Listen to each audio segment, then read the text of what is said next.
jumpa lagi dengan Hazkia channel yang berisi seputar pendidikan. Untuk mendukung channel ini supaya lebih berkembang, silahkan subscribe dulu ya. Bismillahirrahmanirrahim. Assalamualaikum warahmatullahi wabarakatuh. Halo, apa kabar anak-anak Indonesia cerdas, anak-anak hebat, anak-anak generasi bangsa?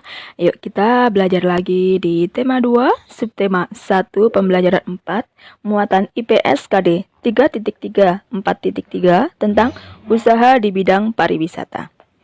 Yuk, sebelum kita mulai pembelajaran hari ini, kita awali pembelajaran kali ini dengan membaca doa dulu ya, supaya ilmu yang kita pelajari hari ini menjadi ilmu yang bermanfaat. Berdoa, dimulai.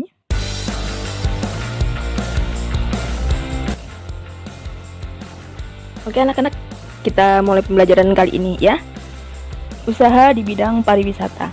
Kita telah mengetahui bahwa ada berbagai jenis kegiatan ekonomi di masyarakat, antara lain di bidang pertanian, perkebunan, peternakan, perikanan, kehutanan, perindustrian, perdagangan, dan pelayanan jasa.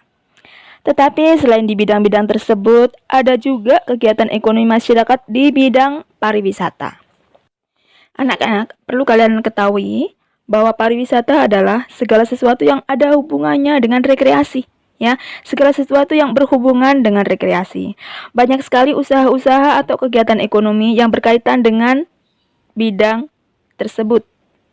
Kegiatan ekonomi tersebut diantaranya yaitu sebagai penyewa tempat penginapan, jasa transportasi wisata, penjualan cindramata, maupun penjualan makanan serta minuman di tempat wisata tersebut.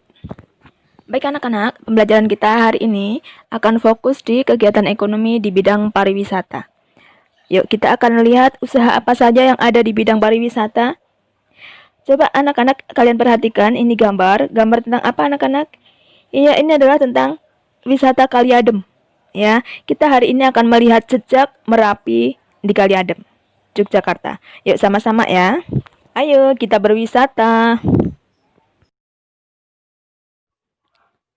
Kali Adem terletak di lereng Gunung Merapi di Yogyakarta.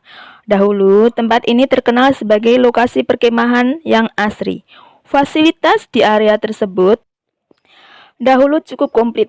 Ada pendopo, gedung pertemuan, kios-kios, warung, gardu pandang, lapangan untuk perkemahan, toilet, dan sebagainya.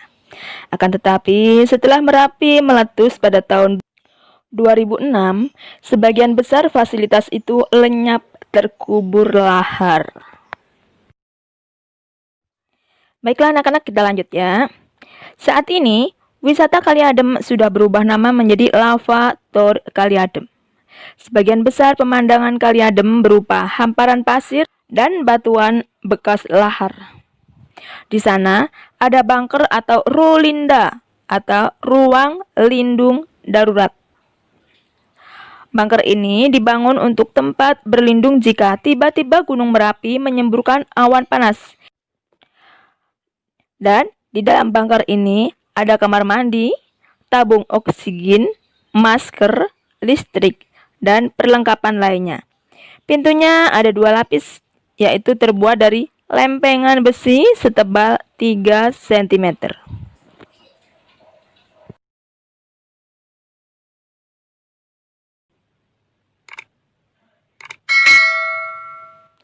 Anak-anak, setelah kalian membaca cerita tentang melihat jejak Merapi di Kali Adem, maka jawablah pertanyaan berikut. Pertanyaan pertama adalah, di manakah kamu tinggal? Kedua, apakah di daerah tempat tinggalmu ada jenis usaha pariwisata? Ketiga, bagaimana pengaruh adanya usaha pariwisata bagi kehidupan masyarakat?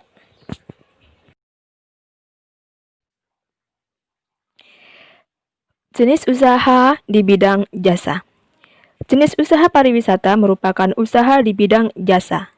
Bidang jasa berkaitan dengan pemberian layanan kepada konsumen. Contoh usaha jasa selain pariwisata antara lain perbankan, keuangan, asuransi, kesehatan, dan hukum. Sektor jasa di Indonesia, terutama pariwisata, berkembang pesat. Pesatnya jasa wisata didukung potensi panorama alam Indonesia yang elok. Sektor pariwisata di Indonesia juga menonjolkan aspek budaya. Contoh objek wisata alam adalah danau, pantai, bukit, pegunungan, gunung, suaka alam, serta flora fauna. Contoh objek wisata budaya adalah kesenian daerah, upacara adat, keraton, dan candi.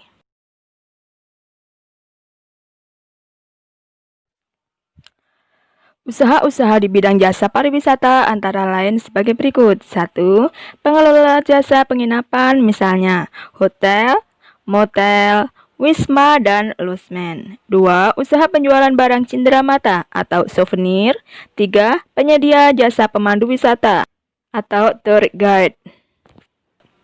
4. Penyedia jasa pariwisata dan transportasi atau tour and travel. Oke anak-anak, kita lanjut. Salah satu jenis usaha yang banyak kita lihat adalah berjualan.